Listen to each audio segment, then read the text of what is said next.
Against the backdrop of the International Women's Month under the theme Counter in Accelerating Gender Equality Through Economic Empowerment, the Association of Women Living with HIV in Nigeria, Aswhan, with support from the United Nations Women on March 28, 2024, organized International Women's Month Economic Empowerment Summit for Aswhan and other marginalized groups in Nigeria. The summit, according to the UN Women Country Representative, Beatrice Enyon, will help address numerous challenges affecting women and girls living with HIV and other marginalized groups in Nigeria. Historically, women have been marginalized in all areas, including socio-economic and political spheres. Also, statistics indicate that 1 in every 10 women are living in poverty. According to the UN Women Country Representative, Beatrice Enyon, globally, 10.3% of women are living in extreme poverty, and according to the report presented by the United Nations Secretary General to the Commission, progress towards ending poverty needs to be 26 times faster to achieve the Sustainable Development Goals by 2030. The national coordinator of the Association of Women Living with HIV in Nigeria, Aswhan, Esther Indu, speak on the essence of the International Women's Month Economic Empowerment Summit for the Aswhan and other marginalized groups in Nigeria. But there are key reasons why the UN and its partners came up with those two themes around investment, inclusion, and all those things. What we are saying is that if we don't invest, we have about 360 million women who will go into extreme poverty. Extreme poverty. And one thing I want to bring to the table this morning is that in Nigeria, in the rural areas, 15% of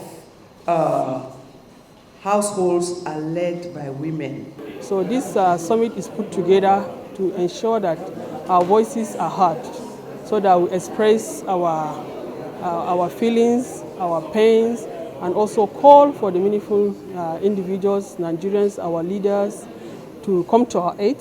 So we need to see policies that are properly implemented, that are women-friendly.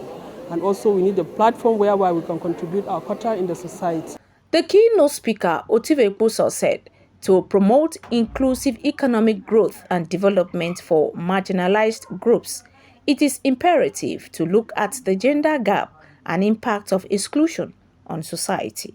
Inclusive economic growth and development for marginalized groups, especially in Nigeria. We know that every country needs economic growth so as to reduce poverty. But our experience in Nigeria teaches us that economic growth is a necessary but insufficient condition for poverty reduction. That the growth has to be inclusive, especially of marginalized groups. The representative of older women in Nigeria, Veronica Okosi, and some women living with disabilities said they experience poverty and exclusion differently, especially at this time when there is extreme poverty in the land. The women are actually being marginalized, especially the elderly. I'm here on behalf of the elderly. The policies on ground should actually take care of them so that these women will go back and have food. We are so happy that our issues are being discussed here in the event. I'm so happy that so many people have started lending their voices to our voices, because women with disabilities have been sidelined. We are at the zero level. Today's event has been phenomenal, and I've learned so much about diversity and inclusion in the sense of women empowerment, but there's so much more work to be done towards advancing women rights and inclusion in politics and social inclusion as well, especially for women from marginalized groups and communities. For example, I have learned that it is I shouldn't hide myself. I should be proud of who I am. The fact that I am someone with disability doesn't mean I should hide myself inside my house.